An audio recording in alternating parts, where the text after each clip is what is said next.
आज प्रशांत कोरटकर याचा जामीन अर्ज माननीय न्यायालयाने फेटाळलेला आहे।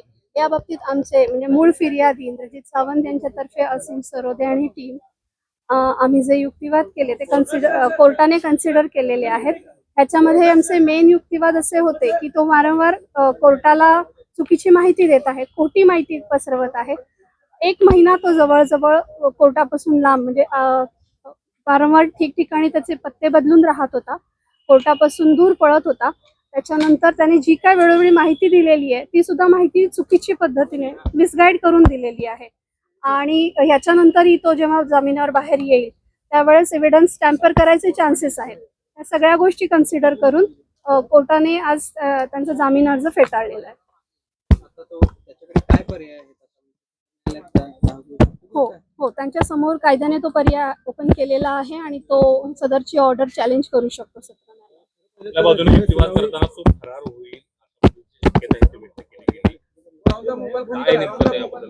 हो, 1 महिनाभर ते कोर्टासमोर येण्यास टाळाटाळ करत होता। याचा अर्थ ह्याच्याही पुढे त्याला जामीन मिळाला असता तर तो फरार नक्कीच होण्याचे चान्सेस आहेत, एव्हिडन्स टॅम्पर करायचे चान्सेस आहेत। या सगळ्या गोष्टी कन्सिडर करूनच त्याचा जामीन अर्ज फेटाळलेला, कारण अजूनही इन्व्हेस्टिगेशन पूर्ण झालेली नाहीये, बऱ्याच गोष्टी रेकॉर्डवर येणं बाकी आहे।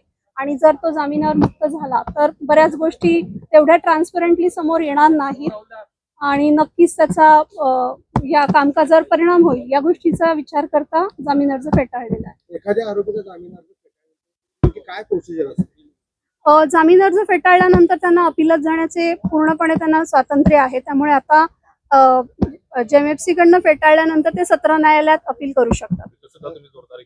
नक्कीच नक्कीच या ठिकाणी सुद्धा आम्ही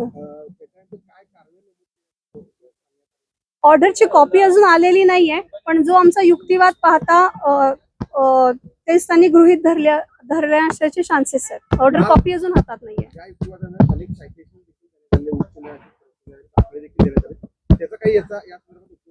हो नक्कीच, कारण गंभीर हे आरोप पाहता जे चार्जेस लावलेले आहेत त्याची शिक्षा जरी 3 वर्षाची आत असता, ज्या पद्धतीने त्यांनी ते प्रवोक केलेले आहेत म्हणजे 2 समाजांमध्ये तेढ निर्माण करण्यासाठीची त्यांनी जे स्टेटमेंट्स केलेले आहेत त्याचं गांभीर्य पाहता जरी शिक्षा 3 वर्षाच्या आत असेल तरी समाजावर त्याचा वाईट परिणाम होणार आहे आणि त्याचे रिपल्केशन वाईट असणार आहेत। या गोष्टींचा विचार करता त्यात जामीन अर्ज फेटाळला।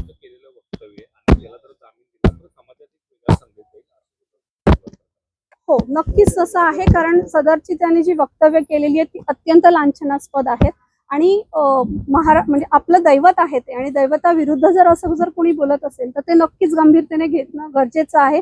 आणि त्यांनी जी स्टेटमेंट्स केलेली आहेत ती इतकी द्वेष पसरवणारी आहेत की जे आतापर्यंत 2 समाज शांततेने राहत होते, कदाचित ह्याच्या पुढे त्याचे काय परिणाम होतील किंवा ह्याच्यामुळे द्वेष निर्माण होईल आणि पुढे समाजातली शांतता भंग होईल हे खूप ह्याचे चान्सेस आहेत।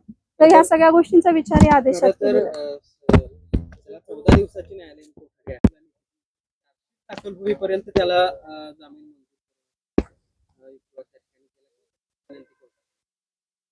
याचं कारण असंच आहे की जर जामिनावर ते मुक्त झाले असता तर कदाचित एव्हिडन्स टॅम्पर केले गेले असते। बऱ्याच जणांची नावं याच्यात आलेली आहेत। त्या व्यक्तींना आणि या आरोपीला समोरासमोर बसून चौकशी करणं आवश्यक आहे। त्यांचे जे व्हॉइस सॅम्पल घेतले गेलेले आहेत त्याचं व्हेरिफिकेशन होणं गरजेचं आहे। तर ह्या सगळ्या गोष्टी जर बाहेर पडला असता तर कदाचित त्याचा काही प्रयत्न त्याने केला असता साक्षी पुरावे फोडण्याचा, आणि त्या संदर्भात जोपर्यंत चार्जशीट दाखल होत नाहीये आणि इन्व्हेस्टिगेशन पूर्ण होत नाहीये तोपर्यंत त्याला बाहेर सोडण्यात येऊ नये असा युक्तिवाद सरकारी वकिलांनी केला।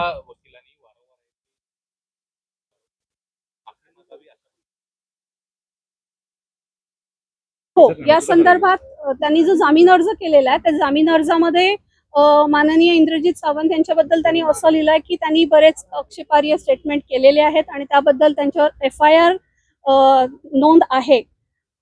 हे ददांत चुकीचं आणि खोटं वक्तव्य त्यांनी बेल ऍप्लिकेशन मध्ये केलेलं आहे आणि सदरचा अर्ज त्यांनी कोर्टात जमा केलेला आहे। याच्यावरूनच हे सिद्ध होत आहे की त्यांनी जाणून बुजून कोर्टाला मिसलीड करण्यासाठी सदरचं वक्तव्य केलेलं आहे किंवा त्यांनी माननीय इंद्रजित सावंत यांची प्रतिमा डागाळण्यासाठी सदरचं वक्तव्य केलेलं आहे।